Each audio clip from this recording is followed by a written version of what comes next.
5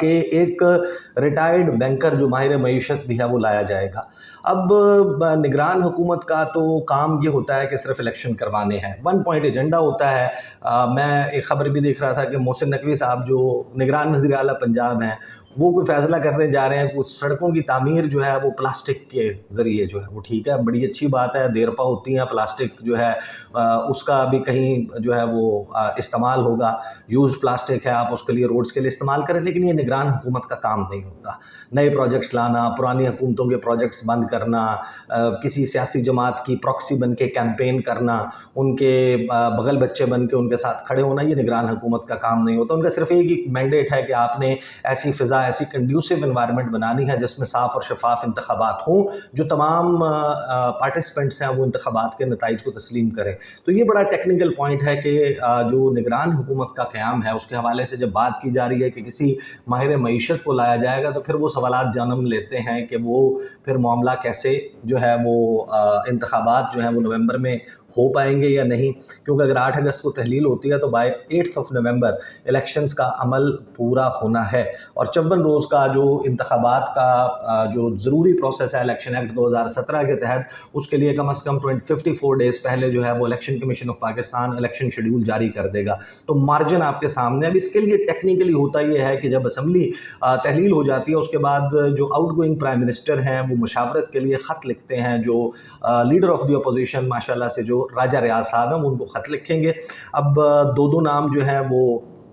دونوں کی طرف سے پٹ اپ کیے جائیں گے، ان کے اوپر اگر اتفاق نہیں ہو سکتا تو پھر ایک کمیٹی کے پاس بھجوا دیا جائے گا، اور کمیٹی میں جو ہے وہ اپوزیشن کی اور حکومت کی ایکول نمائندگی موجود ہوگی، وہ ان ناموں کو ڈسکس کرے گی، اور ان کے درمیان بھی 3 روز کا ٹائم ہے، 3 دن میں اتفاق نہیں ہو پاتا تو اب یہ ٹوٹل ہو گئے 6 دن۔ اس کے بعد وہی نام جو ہے وہ الیکشن کمیشن آف پاکستان کے سامنے پٹ اپ کر دیے جائیں گے، اور پھر بال آ جائے گی سکندر سلطان راجہ صاحب کے کورٹ میں کہ وہ اگلے 2 روز میں فیصلہ کریں کہ ان ناموں میں سے کس شخص کا کے سر کے اوپر جو ہے وہ اقتدار کا ہما بیٹھے گا اور وہ نگران وزیر اعظم بنے گا۔ پھر نگران وزیر اعظم اپنی کابینہ تشکیل دے گا۔ اس حوالے سے ظاہر ہے کہ ایک پلاننگ پیپلز پارٹی، مسلم لیگ نواز اور یہ جو حکومتی جماعتیں ان کے درمیان ہوئی بھی ہے، لیکن وہ کس طریقے سے آگے انفولڈ ہوتی ہے۔ راجہ ریاض صاحب آخری وقت کے اوپر چکمہ تو نہیں دے جاتے، وہ کیا کرتے ہیں کیا نہیں کرتے، یہ اگین کوشچنز موجود ہیں۔ تو ایک یہ ڈیولپمنٹ ہے ٹو لک آؤٹ، جس نے بڑا امپورٹنٹ ہونا ہے۔ دوسرا جو ہے بہت ہی اہم معاملہ وہ یہ ہے کہ جناب پی ڈی ایم اتحاد، سیٹ ایڈجسٹمنٹ اور سیاسی ڈرامے۔ ایک بہت اہم سوال موجود ہے کہ جو جب تک پاکستان تحریک انصاف مکمل طور پر انتخابی میدان میں موجود تھی، اس وقت تک تو یہ جماعتیں اس بات کے اوپر مصر تھیں اور اس بات پر کنونسڈ تھیں کہ عمران خان کا مقابلہ کسی کلے دواس دی گال نہیں ہے، کسی ایک سے جو ہے وہ نہیں ہوگا، ہم سب کو اپنی فورسز جوائن کرنی پڑیں گی، کیونکہ جو جتنے بھی بائی الیکشنز ہوئے وہاں پر بھی یہ ایک دوسرے کے ساتھ تعاون کرنے کے باوجود جو ان کے ساتھ ہوا، تو وہ صورتحال تھی اس وقت کہ سیٹ ایڈجسٹمنٹ ہوگی، مل کر الیکشن لڑیں گے، میڈیا بھی ساتھ ہوگا، اسٹیبلشمنٹ بھی ساتھ ہوگی، حکومتی مشینری، نگران حکومت ساتھ ہوگی، ادارے ساتھ ہوں گے، سب ملا کے پھر ہم کوئی اس پوزیشن میں آئیں گے جہاں پر پاکستان تحریک انصاف کو شکست دیں۔ لیکن اب 9 مئی کے بعد جو ہے وہ چیزیں تبدیل ہو گئی ہیں، تو یہ بڑا امپورٹنٹ ہوگا اور انٹرسٹنگ ہوگا کہ جو سیاسی بھیک آئی پی پی مانگ رہی ہے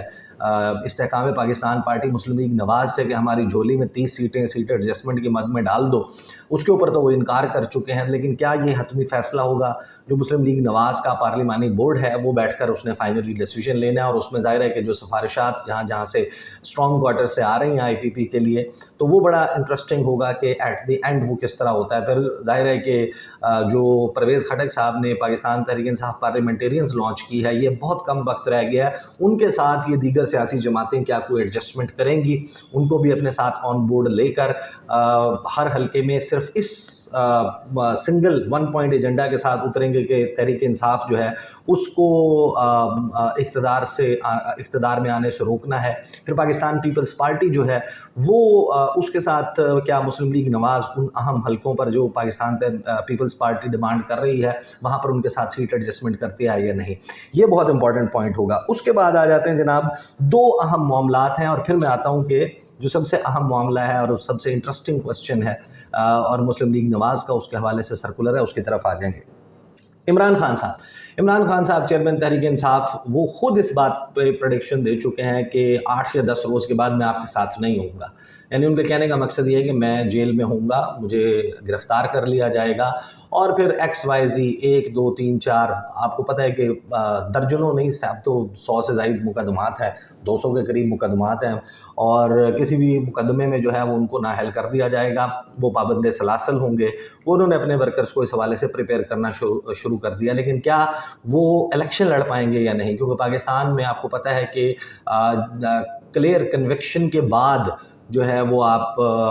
ہو سکتا ہے کہ آپ کے الیکشن لڑنے کے اوپر قدغن لگ جائے، آپ کو نااہل کر دیا جائے. لیکن اگر آپ کے حوالے سے الزامات ہیں، مقدمے ہیں، تو پھر آپ کو الیکشن لڑنے سے نہیں روکا جا سکتا، چاہے آپ زیر حراست ہیں، آپ جیل میں بیٹھ کر بھی الیکشن جو ہے وہ لڑ سکتے ہیں. تو یہ ایک امپورٹنٹ پوائنٹ ہوگا. پھر ظاہر ہے کہ پاکستان تحریک انصاف بطور سیاسی جماعت اور بلے کے نشان کے اوپر کیا الیکشن لڑ پائے گی؟ کیا بیلٹ پیپر جو سامنے ہوگا اس کے اوپر بلے کا نشان ہوگا یا نہیں؟ یہ بہت امپورٹنٹ سوال ہوگا. اور پھر فائنلی جو سب سے امپورٹنٹ کوسچن ہے وہ ہے میاں محمد نواز شریف کی واپسی. 4 سال سے ایک شخص جو ہے وہ بیماری کا بہانہ بنا کر، یہ سب کو علم ہے کہ وہ بہانہ تھا، رپورٹس کیسے بنی، کیا ہوا، اس میں کس کا کردار تھا، کون کون چاہتا تھا کہ میاں محمد نواز شریف جو ہے وہ پاکستان سے باہر چلا جائے، ایک پوٹنٹ فورس کے طور پر موجود ہو، کیونکہ کبھی بھی عمران خان کے حوالے سے پھر وہ جو سارا ہوا وہ سب کے علم میں ہے. لیکن میاں محمد نواز شریف باہر ہیں، اور ان کے بارے میں ایک پورا بیانیہ مسلم لیگ نواز حد الوسع کوشش کرتی ہے، ہر قسم کی کوشش کرتی ہے کہ یہ باور کرایا جائے پاکستان کے عوام کو کہ وہ پاکستان کی تاریخ کا سب سے بہادر لیڈر ہے، جس نے پاکستان میں جو سب سے پاورفل لوگ ہیں ان کی آنکھوں میں آنکھیں ڈال کر کبھی جھکا نہیں، کبھی بکا نہیں، دیر پا، پائیدار، گارنٹی شدہ، یہ سارا بیانیہ جناب وہ بناتے ہیں کہ اس سے زیادہ تو بہترین کوئی وہ نہیں ہے. لیکن fact of the matter is کہ میاں محمد نواز شریف اپنے لیے ایک ایسا نرم جو ہے وہ ان کو ماحول درکار ہے، ان کو ایک پھولوں کا بستر درکار ہے پاکستان آنے کے لیے. وہ کوئی بھی صعوبت برداشت کرنے کے لیے تیار نہیں ہے. کہانی وہ وہاں تک سناتے ہیں کہ جب میاں صاحب نے آ کے گرفتاری دی، وہ گرفتاری بھی سب کو معلوم ہے کہ کیوں دی، ان کو کیوں یہ ضروری تھا اپنی سیاسی جماعت اور اپنا مستقبل بچانے کے لیے کہ وہ آتے اور گرفتاری دیتے. وہ گرفتاری ان کو دینی پڑی. لیکن اس کے بعد کی کہانی مسلم لیگ نواز نہیں بتاتی کہ میاں صاحب جو ہیں وہ کس قسم کے بہانے کر کے، کیا کیا ڈیلیں کر کے، کیا کیا طریقہ کار استعمال کر کے وہ پاکستان سے باہر چلے گئے. اور اس کے بعد ایک جھوٹ ہے جس کے سہارے ان کی پوری جماعت، ہر شخص کو علم ہے کہ وہ جھوٹ بول رہے ہیں، لیکن وہ تواتر کے ساتھ صبح دوپہر شام جھوٹ بولتے ہیں. ایک یہ کہ میاں صاحب بہادر ہیں، ایک یہ کہ میاں صاحب بیمار ہیں، ایک یہ کہ میاں صاحب اس مجبوری کے تحت پاکستان نہیں آ سکتے. چھوٹا بھائی پرائم منسٹر ہے، اسٹیبلشمنٹ میں آپ کے ساتھ بڑی جو ہے وہ ان کے ساتھ آج کل جو معاملات ہیں وہ بڑے بہترین چل رہے ہیں. لیکن اس کے باوجود میاں محمد نواز شریف کے دل میں یہ کھٹکا ہے کہ وہ واپس آئیں گے تو فلاں نہ ہو جائے اور فلاں نہ ہو جائے. تو وہ چاہتے ہیں کہ ان کو ایک زبردست قسم کا ویلکم ملے، ان کو جیل کی ہوا نہ کھانی پڑے. ان کو مقدمات بھی وہ یہ چاہتے ہیں کہ وہ عدالتوں سے جا کے کلیئر نہ کروانے پڑیں. وہ تو اپنے جو جاوید لطیف ہیں ان کے ذریعے یہ اعلان کرواتے ہیں کہ جناب جائیں اداروں کے سربراہان اور جا کر میاں صاحب سے معافی مانگیں اور انہیں کہیں کہ خدا را پاکستان آ جائیں اور ریڈ کارپٹ بچھایا جائے. اب میاں صاحب کی جو واپسی ہے وہ بہت سارے لوگ یہ بھی سمجھتے ہیں کہ وہ جسٹس قاضی فائز عیسیٰ کے چیف جسٹس بننے کے ساتھ مشروط ہے. جب وہ بن جائیں گے تو اگر امید ہے انصاف کی مسلم لیگ نواز کو، تو یہی ہے کہ ہمیں قاضی کے در سے انصاف ملے گا. عمر عطا بندیال کی موجودگی میں ہم نہیں آئیں گے. تو میاں صاحب کی واپسی بڑا امپورٹنٹ وہ ہوگا کہ اگست میں اسمبلی تحلیل ہوتی ہے اور نگران سیٹ اپ جو ہے وہ 8 روز میں قائم ہو جاتا ہے. اس کے 1 مہینے کے بعد justice Umar Ata Bandial chief justice وہ ریٹائر ہو جاتے ہیں. ان کی جگہ قاسی بھائی عیسیٰ جو ہے وہ بن جاتے ہیں نئے چیف جسٹس. اور پھر میاں صاحب کی واپسی. اب اس کے حوالے سے ایک سرکولر جاری ہوا ہے کہ اجلاس ہوا 14 جولائی کو مسلم لیگ نواز کا، اور اس کے بعد ایک سرکولر جو جنرل سیکرٹری ہیں مسلم لیگ نواز کے سردار اویس لغاری صاحب، ان کے نام سے جاری کیا گیا، اور یہ تمام جو ایون یونین لیول کی سطح کے اوپر بھجوایا گیا. اور بڑا انٹرسٹنگ سرکولر ہے. سرکولر میں کیا کہا گیا ہے؟ سرکولر ہے جناب محترمی و مکرمی ڈویژنل صدور جنرل